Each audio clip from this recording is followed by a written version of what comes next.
죄와 사망과 사단의 권세 아래에서 심판의 그 저주와 불행만을 감당해야 할 우리를 구원하여 주신 아버지 하나님, 그리하여 하나님의 영원한 나라를 이루시고자 하신 뜻을 우리에게 나타내 주시고 우리를 통하여 또 그 나라를 세워가심을 감사합니다.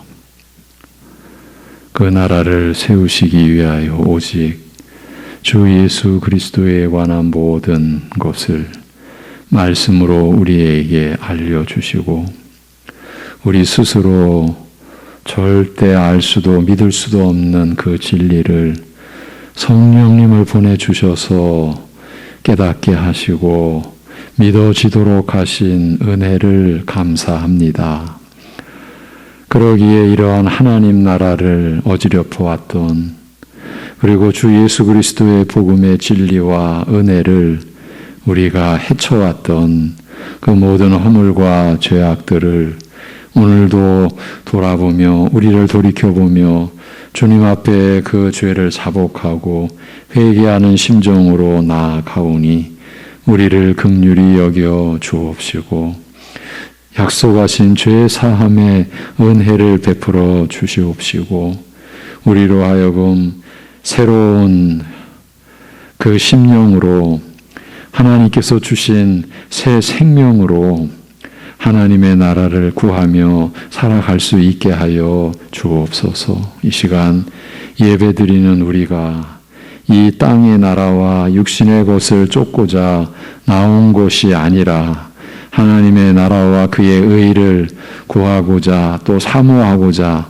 또 바라고 그 하나님의 뜻을 향한 중심을 가지고 나온 우리들이 되게 하여 주시옵소서. 아버지 하나님, 참으로 이 세상이 어지럽다고 하지만 교회가 어지러워진 것보다 더 어렵고 어둡고 어려운 일이 있겠사옵나이까.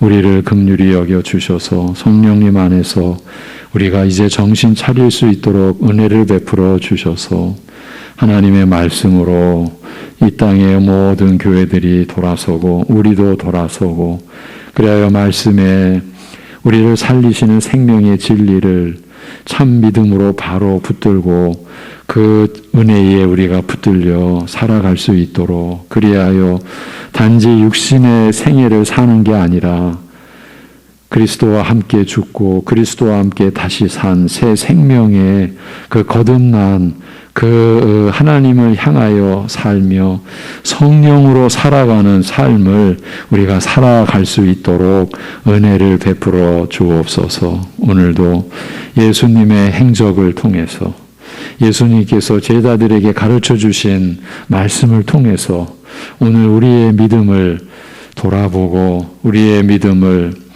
회복시키시는 주님의 그 은혜에 성령님의 역사에 우리 모두가 순종하며 따를 수 있는 이 시간이 되게 하여 주시옵소서. 예수님의 이름으로 기도하옵나이다. 아멘. 누가복음 9장 37절에서 43절. 나의 믿음 없음을 도와주소서. 이 제목으로 누가복음 9장 37절에서 43절이 본문입니다. 누가복음 9장 37절에서 43절 상반절까지 보도록 하겠습니다. 이튿날 산에서 내려오시니 큰 무리가 맞을세 무리 중에 한 사람이 소리질러 이르되 선생님 청컨대 내 아들을 돌보아 주옵소서. 이는 내 외아들이니이다. 귀신이 그를 잡아 갑자기 부르짖게 하고 경련을 일으켜 거품을 흘리게 하며 몹시 상하게 하고야 겨우 떠나가나이다. 당신의 제자들에게 내쫓아 주기를 구하였으나 그들이 능히 못하더이다. 예수께서 대답하여 이르시되 믿음이 없고 패역한 세대여, 내가 얼마나 너희와 함께 있으며 너희에게 참으리요. 내 아들을 이리로 데리고 오라 하시니 올 때에 귀신이 그를 거꾸로 들이고 심한 경련을 일으키게 하는지라. 예수께서 더러운 귀신을 꾸짖으시고 아이를 낫게 하사 그 아버지에게 도로 주시니 사람들이 다 하나님의 위엄에 놀라니라. 아멘.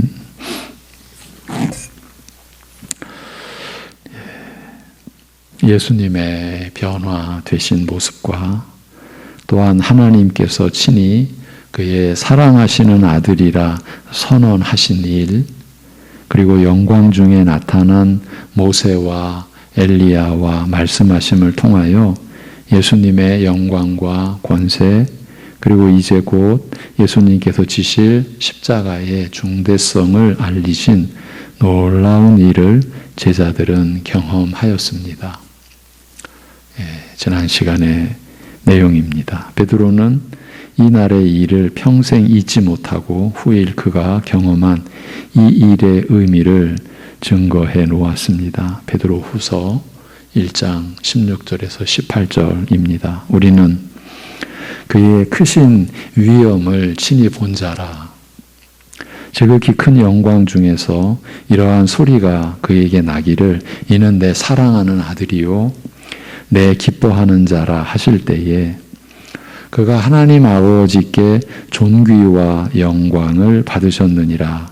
이 소리는 우리가 그와 함께 거룩한 산에 있을 때에 하늘로부터 난 것을 들은 것이라고 하였습니다. 사도 베드로가 하나님의 섭리 가운데 경험한 이 참 역사적인 이 사실을 이렇게 증언해 놓았죠. 우리는 그 메시아의 크신 위엄을 친히 보았다는 거죠. 이제 그런데 그 베드로 후서 그 1장에서의 맥락을 보면요. 베드로 사도가 이렇게 자신들이 친히 본 이 경험된 사실을 증언하는 것은 그 경험을 높이려고 하는 게 아니라 그보다 더 빛난 증거가 있다. 그것이 곧 하나님의 말씀이다. 성경의 말씀이다. 이제 그것을 나타내기 위하여 이제 자기가 친히 경험한 이 일도 이렇게 기록해 놓았죠. 이제 그 뒤에 사건이 오늘 본문입니다. 이튿날 일행이 산을 내려왔을 때 많은 무리가 예수님께 나왔습니다. 그 중에 있던 한 남자가 예수님께 외쳐 말하되 선생이시여 간청하오니 내 아들을 돌아보아 주옵소서. 이는 내 외아들이니이다 라고 하였습니다. 귀신이 그를 잡아 갑자기 부르짖게 하고 경련을 일으켜 거품을 흘리게 하며 몹시 상하게 하고야 겨우 떠나가나이다.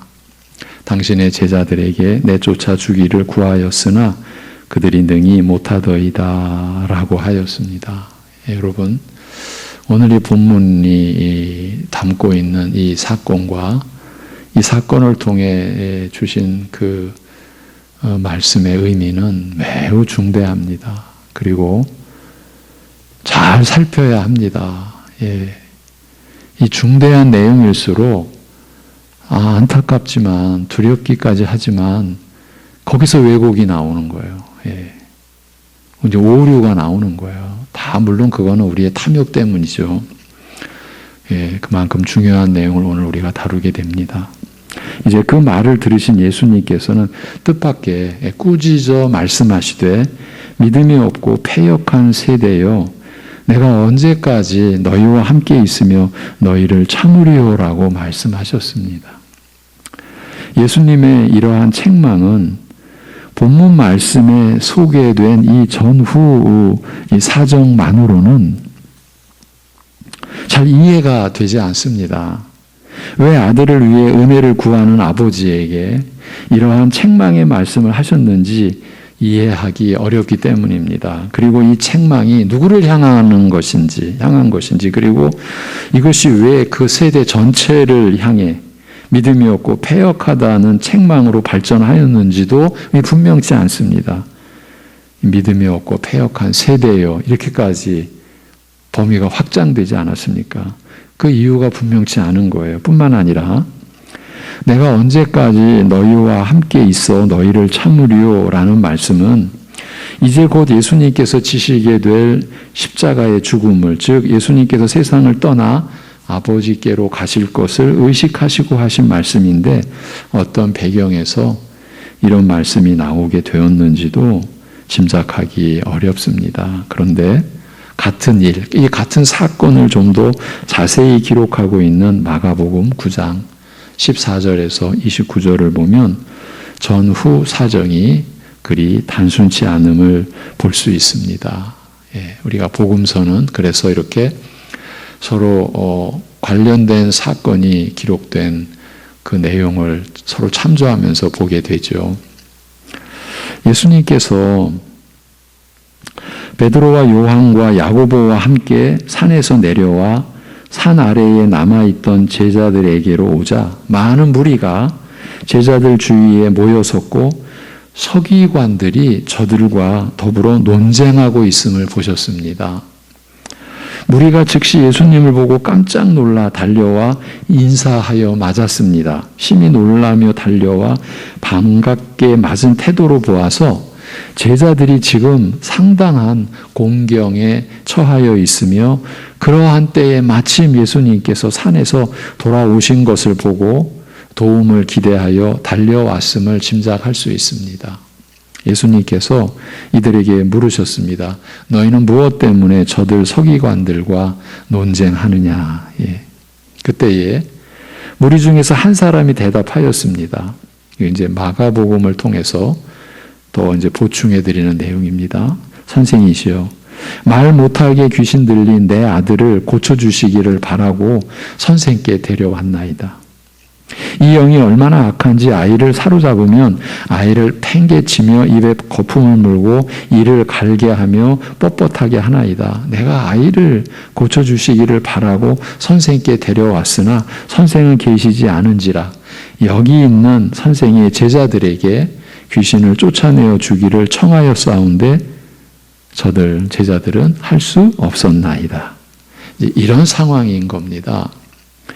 너희들이 무엇 때문에 무엇을 두고 논쟁하는가라는 질문에 대하여 대답한 것이므로 지금 제자들이 서기관들과 더불어 논쟁을 벌이게 된 것이 바로 아버지가 귀신 들린 아이를 고치기 위해 온 곳과 관계가 있음을 알 수 있습니다. 아들의 비참한 형편을 안타까워하던 아버지는 예수님에 관한 소문을 들었을 것입니다. 어떠한 병이든지 육신의 질병뿐 아니라 악한 영에 시달리는 질병까지도 예수님에게 가면 나을 수 있다는 소문을, 어쩌면 실제로 그런 영적 치유를 경험한 사람의 말을 직접 듣기도 하였을 것입니다. 간절한 마음으로 예수님을 찾아왔으나 마침 계시지 않은지라 그의 제자들에게 부탁하였습니다. 이전에 예수님의 보내심을 받고 복음을 전하러 나갔을 때 이 제자들이, 그들이 명하는 대로 귀신이 쫓겨나가는 것을 경험한 제자들이 그들 편에서 스스로 고치겠다고 나섰는지도 모릅니다. 그럴 가능성도 충분히 있죠. 그러나 결과는 기대와 정반대였습니다. 아무리 귀신에게 나가라고 명하여도 나가지 않았습니다. 귀신에게 시달림을 받는 아이에게 아무런 변화가 없었습니다. 어떤 변화도 일어나지 않았던 거죠. 일이 이렇게 되자 제자들이 매우 난처해진 거죠. 자신들뿐 아니라 선생이신 예수님까지 난처한 처지에 빠지게 하였습니다. 악한 영들을 말씀 한마디로 굴복해 하시는 분, 사람의 영혼을 악한 영적 세력에서 능히 구원하시는 분이시라는 사실이 완전히 헛소문으로 끝나게 되었습니다. 이렇게 간단치 않은 지금 일이 초래된 거예요. 귀신 들린 아들을 고치러 예수님께 갔다가 완전히 헛수고만 하고 돌아왔다는 소문이 전국으로 퍼져나갈 형편이었습니다. 지금 서기관들이 지금 이런 상황에 있는 거죠. 예수님에게서 항상 틈을 찾고 노리던 서기관들이 이 좋은 기회를 놓칠 리가 없었습니다. 사실은 지금 바리새인들이나 서기관들이나 물론 다른 무리들도 마찬가지였지만 예수님에게서 어떻게든 틈을 찾고 허점을 노리고 어떻게든 예수님을 올가매려고 하고 결국에는 잡아서 죽이려고 했던 그 의도들, 지금 이스라엘의 지도자, 하나님 나라의 지도자들이었잖아요. 그런 일이 있어서는 안 되죠. 하나님의 우리가 선한 일을 위한다라고 하면서 우리가 그러한 그 계략을 우리가 꾸밀 수가 있겠습니까? 이런 면만 봐도 그 당시 이스라엘의 영적 상태가 얼마나 위험한, 심각한 상태였는지를 우리가 느낄 수가 있죠. 이제 우리를 위한 거죠. 우리를 돌아보는 겁니다. 하나님 나라를 섬기는 데 있어서 그런 계략적인 그런 어떤 의도를 갖는다. 그건 이미 끝난 거 아닙니까? 네, 우리가 그럴 수 있다라는 거예요. 참 위험한 일이죠. 자, 특히 이제 이 서기관들의 입장에서 특히 예수님께서 친히 하나님의 아들이요 그 백성을 구원할 메시아라고 말씀하는 것을 가장 싫어해요. 기회 있을 때마다 이 주장을 무너뜨리려 하던 서기관들은 제자들에게 시비를 걸기 시작하였습니다. 논쟁의 내용에 대한 구체적 언급은 없으나 아마도 서기관들의 공격은 예수님의 신분을 부정하는 데에 집중되었을 것입니다. 어찌 그가 하나님의 아들이냐? 지금 유대인들이 그러고 있지 않습니까? 지금 2000여 년이 지난 지금도 유대인들은 어찌 그 예수라는 청년이 메시아냐? 어찌 하나님의 아들이냐? 이렇게 나오는 거죠. 이건 그들이 육성으로 지금 그렇게 외치고 있는 소리예요. 그 이유는 예수님의 신분을 부정하는 데 집중된 그 이유는 예수님의 신분이 그가 하나님의 아들이시며 구주 메시아이시라는 것이 복음의 핵심이었기 때문입니다. 자, 보아라. 예수라 하는 사람이 뭇병자들을 고치며 스스로 하나님의 아들이요 그 백성 이스라엘을 악한 영적 세력에서 구원하는 메시아라고 주장하였으나 그것은 완전히 거짓말이 아니냐, 이거 완전히 사기친 거 아니냐, 이런 거죠. 그가 메시아임을 증명하기 위하여 행한 수많은 표적이 다 거짓이 아니냐. 지금 이 한 건 가지고 이렇게 물고 늘어지는 거죠. 사단이 그러는 거죠. 그가 참으로 메시아라면 왜 그의 제자들인 너희는 악한 영들을 축출하지 못하느냐. 다른 곳에서는 행하였다는 표적이 왜 지금은 나타나지 않느냐. 너희 선생이 행하였다는 표적도 다 이와 같이 믿을 수 없는 거짓 표적이 아니냐. 이런 식이 아니었겠습니까? 예수님께서 식사하실 겨를도 없이 수많은 병자들을 고치시며 이로써 자신이 메시아이심을, 그 백성을 죄와 사망과 마귀의 권세에서 구원하시는 분이심을 고심하여 증거하셨던 모든 수고가 수포로 돌아가고 말 형편이었습니다. 이래서 단순치 않은 상황이라고 서두에 말씀드린 겁니다. 아이의 아버지가 전하는 전후 사정을 들으신 예수님께서 믿음이 없고 패역한 세대여라고 책망하신 이 질책은 우선 이 서기관들을 의식하신 책망이었습니다. 그렇게 보는 게 옳겠죠. 그처럼 수많은 표적으로 또한 친히 말씀으로 가르쳐 일깨우셔도 마치 귀 막은 노새처럼 들으려 인정하려 하지 않는 이들, 기회만 되면 언제든지 예수님을 무너뜨리려고 항상 틈을 노리는 이들, 스스로 많은 것에 대하여 신령한 일에 대하여 안다라고 생각하며 남을 가르치려 하나 실상은 영적 일에 무지한 자들이요 진리에 대하여 눈과 귀를 막는 이 완악한 자요 스스로 교회 지도자들이라 하나 실상은 불신자들인 이들에 대한 책망이었던 거죠. 여러분 교회 지도자들인데 불신자들인 거죠. 예. 여러분 서기관들은 우리가 통상 상식적으로 이 율법을 암송, 달달달달 암송하고 있는 그런 실력자들이라고 해야 되나요? 근데 그 실력이 무슨 의미가 있습니까? 지금 눈과 귀를 하나님의 진정한 그 말씀, 그 진리에 대해서는 눈과 귀를 막고 있는데요. 단적인 예 하나를 들자면 할례를 가지고 하나님의 백성이다. 구약 역사에서 할례는 마음의 할례를 뜻하시는 것을 저들은 눈과 귀를 가로막고 안 보고 안 듣는 거예요. 우리는 육신의 할례가 있다. 아니 마음의 할례라고 말씀하셨는데 그런 부분은 안 듣는 거죠. 불신자였어요. 이 불신자들을 위한 책망이었어요. 오늘날 사역자들도 불신자일 수 있다라고 말하면 여러분 잘 안 받아들이잖아요. 그래도 제가 그때마다 성경을 여러분에게 제시하잖아요. 예수님 당시의 바리새인들 그들의 스스로도 또 타인들도 인정해주는 그들의 경건의 외모는 규모는 오늘 우리가 쫓아갈 수 없는 수준이라고 말씀을 드렸죠. 그런데 그 수준이 무슨 의미가 있습니까? 불신자들이었는데요. 예수님에게서 그야말로 책망, 무서운 질책. 그래도 그들은 안 받아들이고 결국은 예수님을 십자가에 못 박게 했던 그 주동자들 아닙니까? 그리고 선동가들 아니었습니까? 여러분 이것이 지금 오늘날의 현실이기도 하다라는 거예요.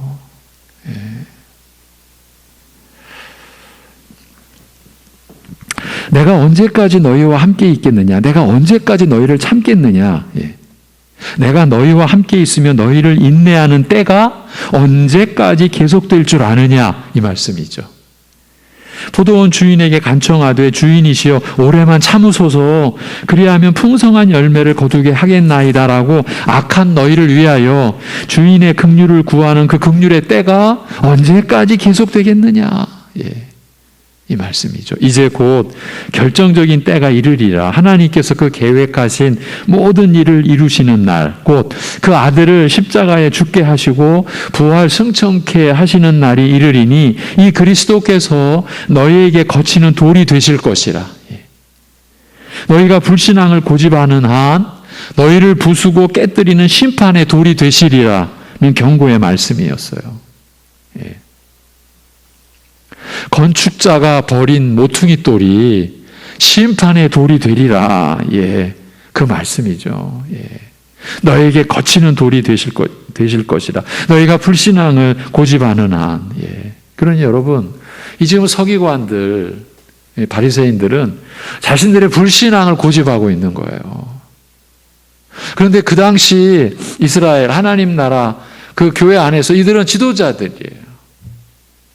다 이들을 따르고자 했고 흠모하기까지 했고 그런데 이들은 자신의 불신앙을 고집하고 있는 거예요. 이것이 영적인 실체예요.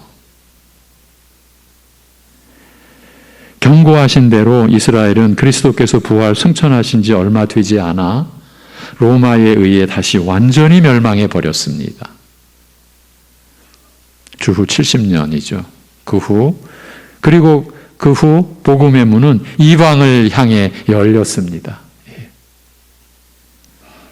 이 말씀을 하신 후 귀신 들린 아이를 데려오라 하셨습니다. 아이를 예수님께 데려오자 귀신이 예수님을 보고 즉시 아이로 경련케 하며 땅바닥에 넘어져 구르게 하며 입에 거품을 물게 하였습니다. 예수님께서 불쌍히 여기사 아이의 아버지에게 이런 비참한 형편이 얼마나 오래되었는지 얼마 동안이나 이런 비참한 고통을 겪어왔는지 물으셨습니다. 아이의 아버지가 대답하기를 악한 영이 아이를 어려서부터 괴롭혀온 일을 소상히 말씀을 드렸습니다.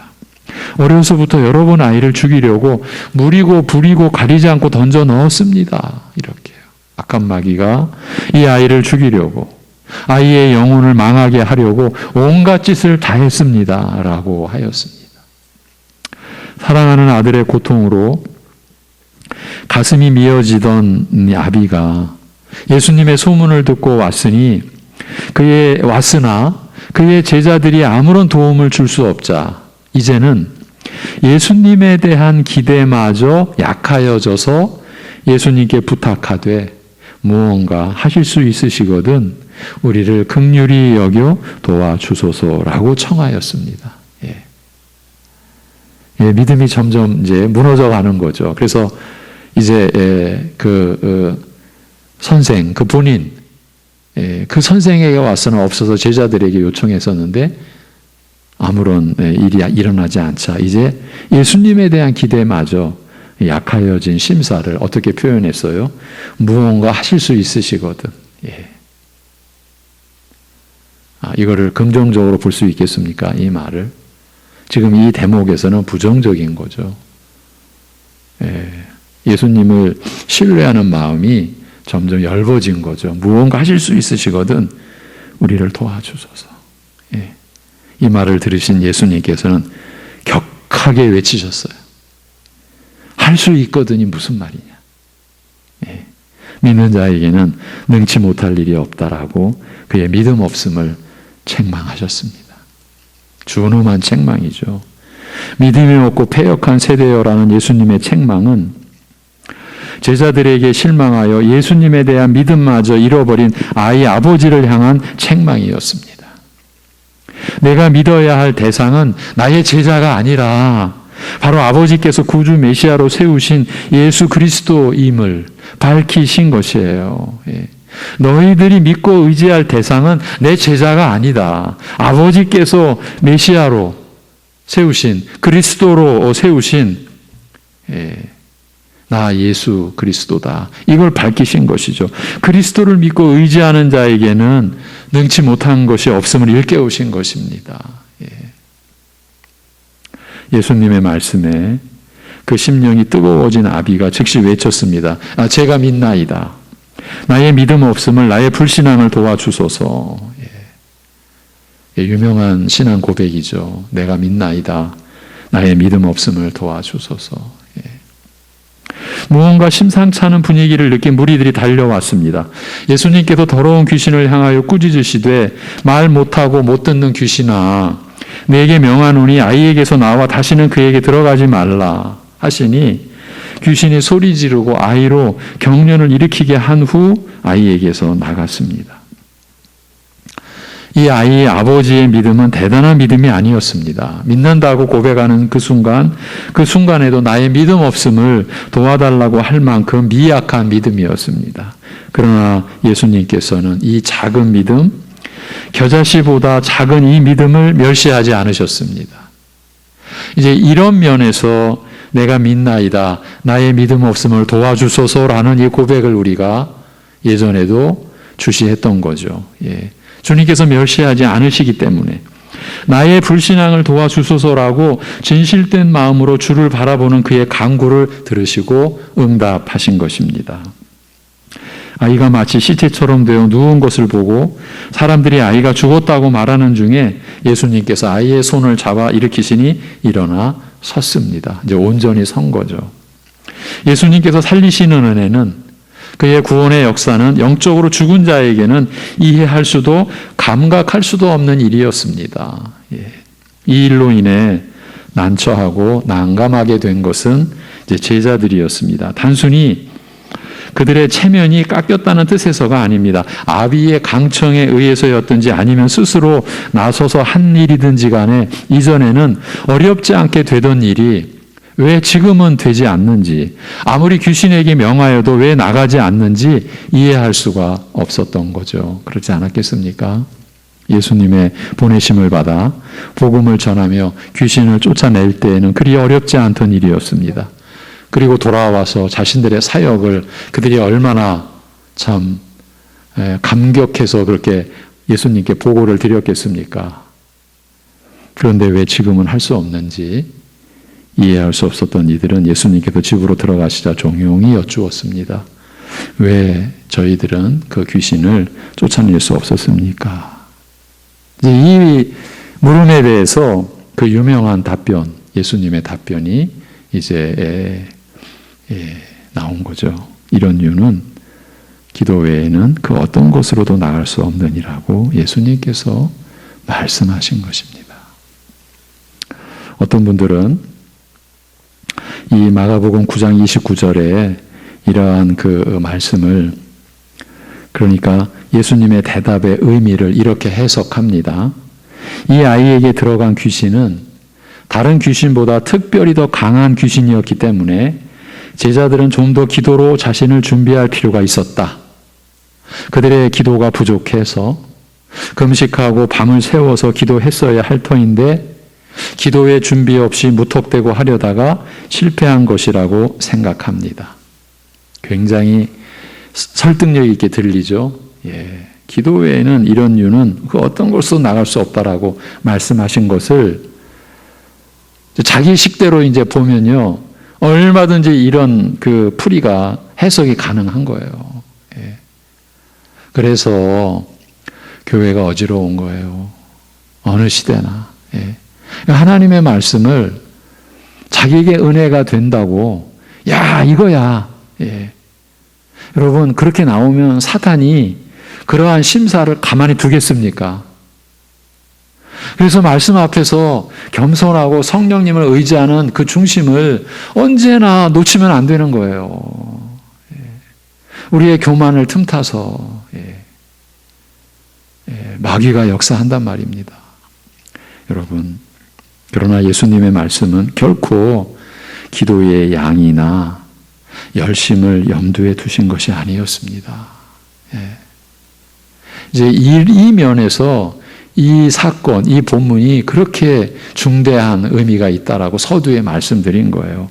마태복음 17장 20절에서 밝히시기를 너희의 적은 믿음 때문이라고 하셨습니다. 즉 너희가 믿음으로 기도하지 않았기 때문이라는 말씀입니다. 예수님께서는 기도의 양이 아니라 그 질에 대하여, 믿음의 기도에 대하여 말씀하고 계신 것입니다. 여러분, 그래서 제가 기도를 받으시는 주님에 대한 의식으로 기도가 깊어져 가야지, 기도한 나의 열심에 우리의 생각이 꽂히게 되면요, 기도를 받으시는 주님을 믿는 게 아니라 기도를 그만큼 열심히 한 내 행위를 내가 붙들고 그 행위를 의지하게 된다고 제가 얼마나 여러분들에게 많이 말씀을 드려왔습니까? 믿음으로 기도하지 않았기 때문이라고 했죠. 그럼 뭘로 기도했습니까?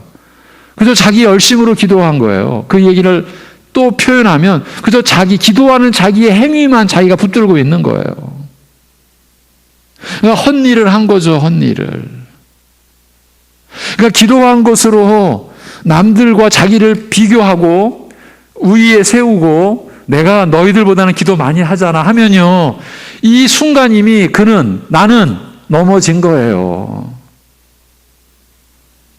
아니, 기도는 하나님의 권능과 하나님의 능력을 구하는 거잖아요. 나는 무능하니까. 근데 뭐를 자랑하는 거냐고요. 기도 많이 했다라는 거 자랑하는 거죠. 그러니까 우리는 지금 하나님 나라에 대한 이해에서 이미 빗나간 거예요. 그게 지금 우리의 지금 모습일 수 있다라는 거죠. 그래서 급기야는 어느 큰 교회에 들어가면 그 입구에 기도의 양이 채워지면 응답받는다, 이런 너무나 어처구니 없는, 이거는 사이비유도 이단도 아니고 그냥 어쩌면 이교예요. 사교. 기도의 양이 채워지면 응답받는다. 이런 무지막지한, 그렇게 해서 성도들을 기도 열심히 하게 만들었다고 쳐요. 그 기도가 믿음으로 드린 기도입니까, 여러분? 너무 괴롭고 답답한 거예요. 부끄럽지만 저 역시 그런 거짓 것에 참 오랫동안 저도 매여 있었던 것, 저도 여러분에게 말씀드려 왔죠. 지난날로 족한 거예요.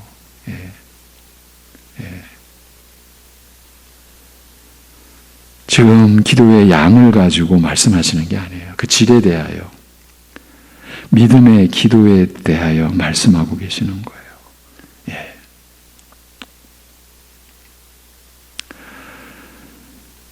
그리고 적은 믿음 때문이라 하셨으니 큰 믿음이 없어서였다라고 말하기 쉬우나 믿음의 경우에 있어서도 결코 믿음의 양을 말씀하신 것이 아니에요. 바로 이어서 그 마태복음 17장 그 20절 안에 너희에게 겨자씨같이 작은 믿음이 있다면 이 산더러 저리로 옮기우라 하면 옮기울 것이라고 말씀하고 계시기 때문이에요. 여러분, 겨자씨같이 작은 믿음이 있다면, 겨자씨 보셨어요? 볼펜으로 백지에다가 하얀 종이에다가 볼펜으로 콕 한번 찍어 보십시오. 그러면 그 볼펜으로 찍히는 고 있잖아요. 그 콕 찍힌 거, 겨자씨의 크기가 그만해요. 그걸 보고 누가 겨자씨라고, 이게 살아있는 식물이라고 누가 그러겠어요. 근데 그게 겨자씨 크기예요. 그냥 볼펜으로 콕 찍은 거예요. 너에게 그런 겨자씨같이 작은 믿음이 있다면, 근데 그 다음 비유의 말이 너무 엄청나잖아요. 이 산더러 저리로 옮기우라면 옮기울 것이라 이렇게 말씀하셨어요. 또한 실제로 예수님께서는 이 아이 아버지의 연약한 믿음, 겨자씨같이 미약한 믿음을 보시고 멸시하지 않으시고 악한 귀신을 쫓아내어 주셨기 때문인 거예요. 믿음에 있어서도 그 질을 염두에 두신 것이라 할 수 있습니다. 이 내용이 너무 중요한 것이에요. 우리는요, 믿음이 없으니까 기도의 양으로 내 믿음을 채우려고 하는지도 몰라요. 자신의 불신을 기도의 양으로, 그래서 나타내 보여지는 믿음의 크기로 자신의 불신을 가리는 몸부림일지도 몰라요.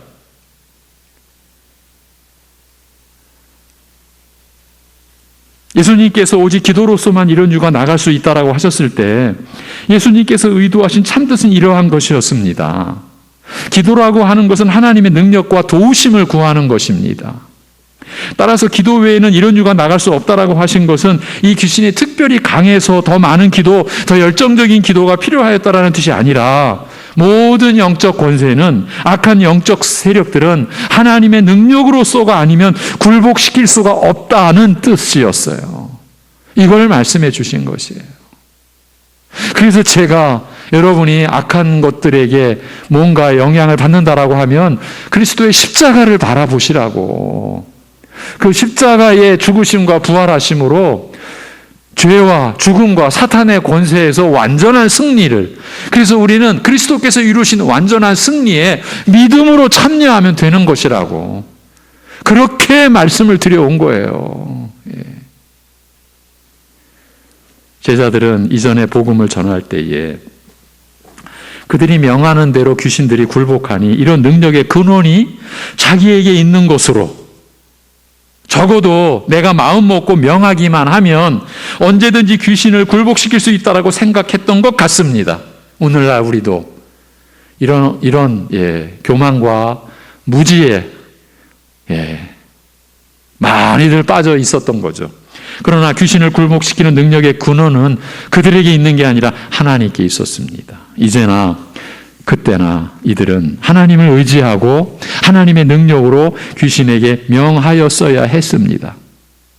항상 하나님의 뜻을 물으며 하나님의 뜻에 따라 행하되 하나님께서 주시는 능력을 의지하며 행해야 했습니다.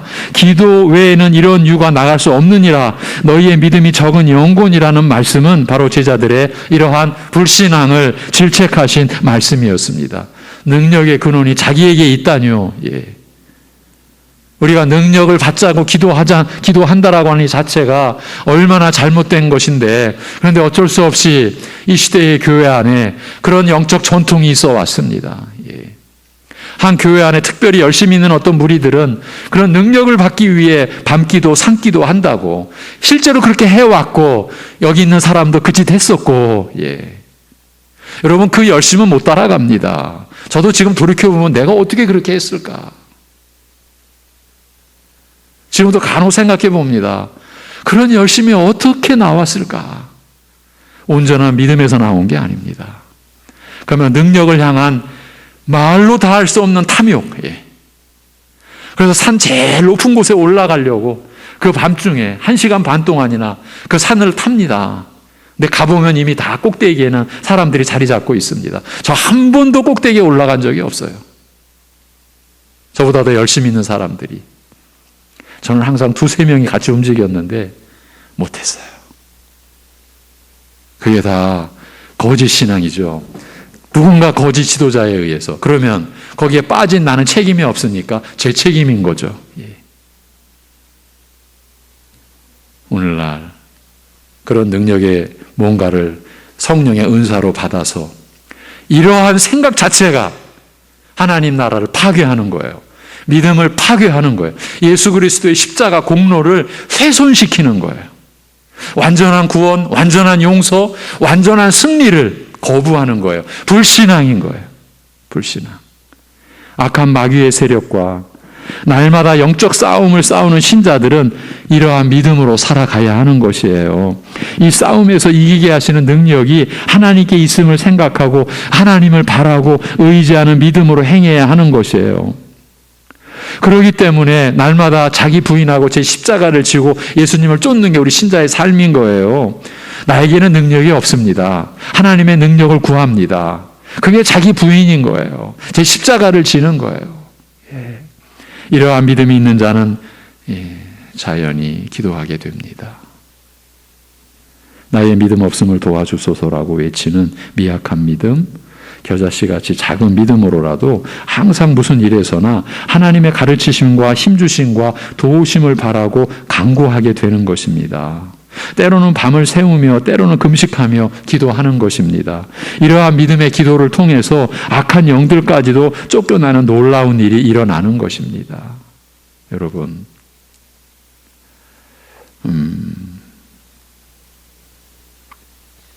우리 성도들의 이 신앙생활을 이 악한 영들과의 관계 속에서 일어나는 그 잘못된 것들로 인해 우리의 신앙생활이 혼란스러워지고 중심을 못 잡는 일이 언제나 일어납니다.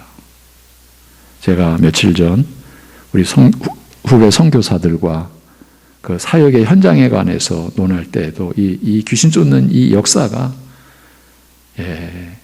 없을 수 없음을 제가 이것만 첨가해드리고 말씀을 맺겠습니다. 그 선교사들과의 그 몇 시간의 그 나눔, 대화, 그 속에서 결론은, 이건 제가 이제 제안을 했죠. 영적 존재를 볼 수 있느냐? 이게 악한 귀신이다라고 할 수 있느냐?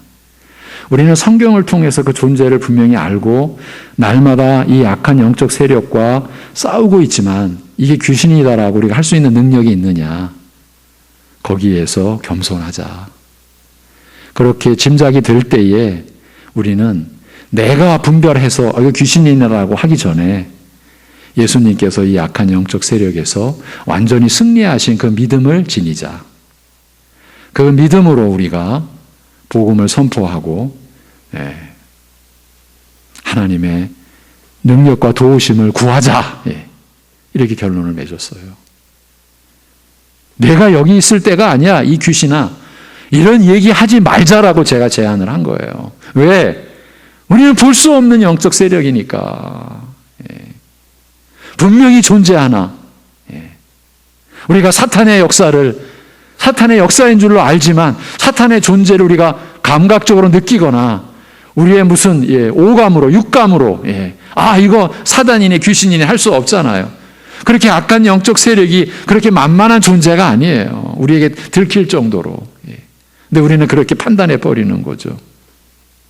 그렇게 보여지는 교우가 교회 안에 들어오면 함께 기도하고 교회는 승리한 그리스도의 복음을 선포하고 그리고 간절히 하나님께 기도하고 하나님께서 능력을 나타내 주셔서 그 영혼을 불쌍히 여겨 주셔서 그를 세우는 그러한 역사, 그러한 역사를 우리가 체험하며 살아야 될 줄로 믿습니다. 우리가 행하는 게 아닙니다. 제자들의 실패의 근원이 이유가 거기에 있었습니다. 능력의 근원이 우리에게 있구나. 절대로 그렇게 가시면 안 됩니다. 성령의 은사를 받아서 이건 심각한 착각입니다. 그리고 성령의 은사는요, 자기를 세우거나 자기를 뭔가 위한 것이 아니에요. 서로를 유익하게 하는 것이에요. 서로를 유익하게 하는 것.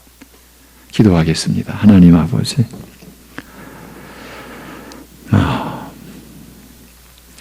우리로 하여금 알 수 없는 보이지 않는 세계의 역사까지도 이제 깨닫도록 하신 그 은혜를 감사합니다. 제자들이 그러나 그 은혜의 선을 넘어서서 마치 그 악한 영적 세력을 박멸할 수 있는 능력이 자기신들에게 있는 것처럼 그 근원을 이제 확보한 것처럼 여겼던 그 무지와 교만이 오늘날 우리에게도 있고 얼마든지 일어나고 있는 이 상황에서 우리를 경계시켜 주옵시고 우리를 붙잡아 주옵시고 예수 그리스도의 완전한 승리의 사역에만 우리가 믿음을 두고 소망을 두고 은혜를 구하는 우리들 되도록 우리를 붙잡아 주시옵소서.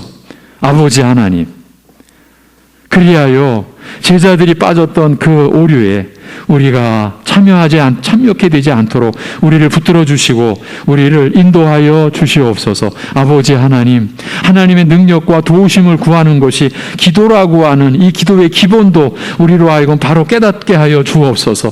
하나님의 도움과 능력을 구하면서 내가 남보다 더 많이 기도했다고 그 열심을 나타내고 자랑하는 것이 얼마나 거짓된 것인지, 기도 자체가 우리에게 헛된 일이라는 걸 스스로 드러내면서도 우리는 그것을 자랑거리로 여길 만큼 무지스러운 우리를 깨워주셔서 기도할수록 겸손하고 하나님의 능력과 도움을 구할수록 하나님만을 바라고, 그래서 내 안에 그리스도만이 존귀케 되고 그리스도만이 흥하시고 나는 쇠하여지는 그러한 신앙의 성숙과 성장이 우리 안에 일어나도록 역사하여 주시옵소서. 아버지 하나님, 연약한 지체들 붙잡아 주옵시고, 아버지 하나님, 지금 어려움을 겪고 있는 우리 가족들, 또 오늘 어제 그 참 큰 수술을 감당한 우리 지체, 우리 황권사 붙들어 주옵시고 회복의 과정을 지켜 주옵시고 함께하여 주시옵소서. 아버지 하나님, 우리나라에 오늘 중요한 일이 있었습니다.